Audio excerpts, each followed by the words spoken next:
Réarmement moral des militaires engagés au front après la violation du cessez-le-feu par les terroristes du M23 RDF. Voilà ce qui justifie la mission d'inspection qu'effectue depuis le lundi 6 novembre 2023 au Nord Kivu le chef d'état-major général des FARDC, le général d'armée Christian Chiwewe Songesa. Ce mardi 7 novembre, le commandant en chef des FARDC a présidé une réunion importante à Goma à l'intention de tous les commandants des grandes unités. Il a été porté à la connaissance des participants que le lieutenant général Fall Sikabwe va désormais coordonner les opérations en province. Le gouverneur intérimaire du Nord Kivu, le général-major Peter Chirimwami Nkuba, garde son fauteuil de commandant des opérations et gouverneur intérimaire. Des plus amples explications avec le porte-parole de l'armée loyaliste au Nord Kivu, le lieutenant-colonel Guillaume Djike-Kaiko.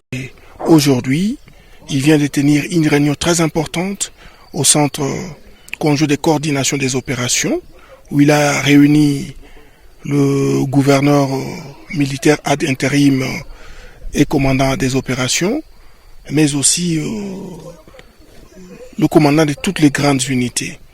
Au cours de cette réunion, une mesure très importante a été annoncée aux autorités militaires de la place, laquelle mesure consiste en la nomination d'un coordonnateur des opérations.